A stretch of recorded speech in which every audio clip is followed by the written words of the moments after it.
Hello ladies and gentlemen, this is Storm from Yasit and welcome back for another episode of the Gran Turismo Track Guide series. And in today's episode we're going to one of the most iconic tracks in Japan. I'm talking about Autopolis. This track is very iconic because of the two championships that go to this very special location. And so for this episode I'm going to be driving with the car that already appeared in one of the previous episodes. I've decided to go for the Red Bull X 2019 competition, which is involved in some of the most famous races in the FI Gran Turismo Championships. So I'm currently standing on the start-finish line. As you can see, turn 1 is very far away, so you absolutely have to get a very good getaway, especially coming from pole position, because the draft is pretty strong in Gran Turismo, so you may have to defend going into turn 1. So make sure that you can take the best start possible, because it can really change the whole outcome of the race.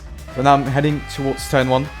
So as you can see, there's quite some distance, and with this car, with these tires, I'm running on the soft tires. You want to be braking right there. As you can see, there's the orange wall that's a little bit after 100 meter, and then really trying to make sure that you have, let's say a tap line. Basically you want your car to be right there going for the apex. You want to use a little bit of the curb to get some extra rotation, and then using the curb on the exit just to get. Now we've just finished the first sector. It's a very short sector, so you want to be braking right there. So as you can see, the 50-meter board is very close.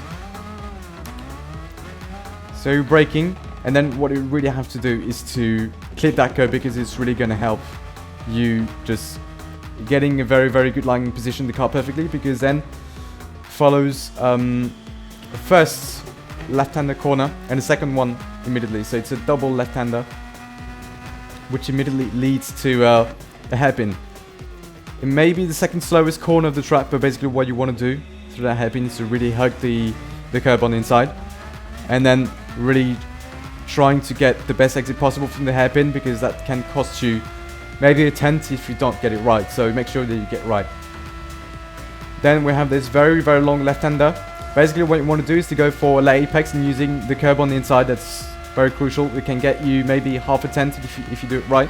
So you want to be braking right there. So you have second marker just right here in the 50-meter board. What you really have to do, because as you can see, it's a little bit lean, so the apex is a little bit higher, and because of the elevation change, what you want to do is to really be as close as possible to the curb without touching it, because otherwise it's going to unsettle the car and the exit will not be optimal.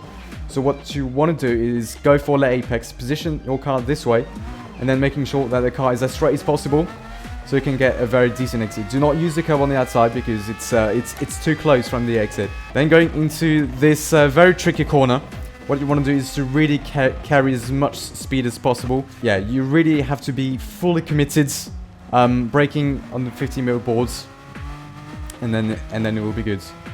Then you have the most technical section of the track. Going after that second right-hander, you want to position your car approximately towards the middle of the track, so just right here. Then you have a left-hander, and then a very long double right-hander. Let's say it's almost the same corner. Like, they're very close from one another. So let's consider that turn as a simple right-hander, but technically, according to the track map, it's a double right-hander. So basically, you want to position your car this way, so right in the middle of the track, so you can have a very good speed going to the left-hander, like I'm doing at the moment, and then braking approximately here, going into that double right-hander. So also, do not forget to use the curbs. Obviously, the curbs are going to help your car getting rotated just a little bit, but over the course of a full lap, it's approximately 2/10.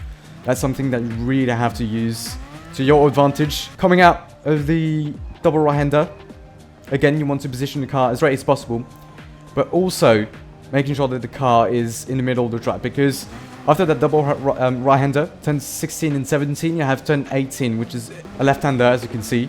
So you want to have your car as straight as possible, especially if you're running under hard tires, because the car is going to be sliding all over the place. That's really crucial to keep the traction to the best of your ability. Then you have turn 18 is the left-hander there.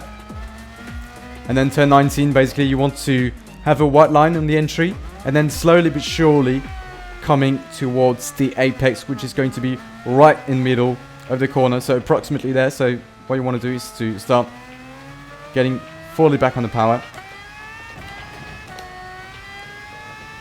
and then turn 19. Very, very simple. There's no difficulty because it's a left-hander. Just make sure that you're not going to have any issues with the traction, because it can still be a factor for turn 19.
That's my PB.